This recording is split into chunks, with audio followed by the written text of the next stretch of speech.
Big ബോസിൻ്റെ മറ്റൊരു live അപ്ഡേറ്റിലേക്ക് എല്ലാവർക്കും സ്വാഗതം. നിങ്ങൾ ആദ്യമായിട്ടാണ് ചാനൽ കാണുന്നതെങ്കിൽ സബ്സ്ക്രൈബ് ചെയ്യാൻ മറക്കല്ലേ. ഇന്നലെ രാത്രിയിലെ ലൈവിൽ സിബിനും ഗബ്രിയും തമ്മിൽ വലിയൊരു വഴക്കാണ് ഉണ്ടായത്. ഇതിനുശേഷം അവിടെ പുറത്ത് വന്നിട്ട് ഗാർഡൻ ഏരിയയിൽ മറ്റു മത്സരാർത്ഥികളോട് സംസാരിക്കുന്ന സിബിനെ കണ്ടു. അപ്പോൾ മറ്റുള്ളവർ പറയുന്നുണ്ടായിരുന്നു, സിബിൻ കുറച്ച് കൺട്രോൾ ഇട്ട് വേണം നീ പെരുമാറാനായിട്ട്. കാരണം ഇങ്ങനെയുള്ള വഴക്കുകൾ വരുമ്പോൾ ചിലപ്പോൾ നിൻ്റെ കയ്യിൽ നിന്ന് പോകും. ചിലപ്പോൾ നിനക്ക് ആ ഒരു ദേഷ്യത്തിൽ നിനക്ക് വല്ല അടി കൊടുക്കാനൊക്കെയുള്ള സാധ്യതയുണ്ട് എന്നും സിബിനോട് മറ്റു മത്സരാർത്ഥികൾ പറയുന്നുണ്ടായിരുന്നു. അപ്പോൾ സിബിനും ഇന്നലെ ആ രീതിയിൽ തന്നെയായിരുന്നു സിബിനും ദേഷ്യപ്പെട്ടത്. ഗബ്രിക്കിട്ടൊന്ന് കൊടുക്കും എന്നുള്ള രീതിയിൽ തന്നെയായിരുന്നു സിബിൻ്റെ ആ ഒരു ദേഷ്യപ്പെടൽ. പെട്ടെന്ന് പ്രൊവോക്ക് ആവാനുള്ള സാധ്യത സിബിന് വളരെയധികം കൂടുതലാണ്.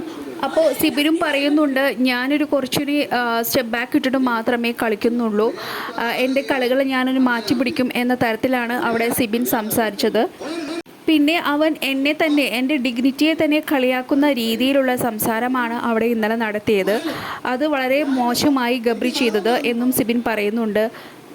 ഈ രീതിയിലുള്ള ഒരു സംസാരം അവൻ്റെ വായിൽ നിന്ന് ഞാനൊട്ടും പ്രതീക്ഷിച്ചില്ല. വളരെയധികം തരം താഴ്ന്ന വാക്കുകളാണ് ഗബ്രി ഉപയോഗിച്ചതും. അത് എൻ്റെ ഡിഗ്നിറ്റിയെ തന്നെ ചോദ്യം ചെയ്യുന്ന തരത്തിലുള്ള വാക്കുകൾ എന്നും സിബിൻ അവിടെ പറയുന്നുണ്ടായിരുന്നു. അപ്പോൾ എന്തായാലും കളി മാറ്റിപ്പിടിക്കാനാണ് സിബിൻ ഇനി ശ്രമിക്കുന്നത്. പെട്ടെന്ന് പ്രൊവോക്ക് ആവുന്ന വ്യക്തി കൂടിയാണ് സിബിൻ. അപ്പോൾ ഇനി സിബിനെ ഗബ്രി എത്രത്തോളം പ്രൊവോക്ക് ചെയ്യുമെന്ന് നമുക്ക് കാത്തിരുന്ന് കാണാം. കൂടുതൽ ലൈവ് അപ്ഡേറ്റ്സിനും ആയിട്ട് ചാനൽ സബ്സ്ക്രൈബ് ചെയ്യുക. നിങ്ങളുടെ അഭിപ്രായം കമൻറ്റായി രേഖപ്പെടുത്തൂ.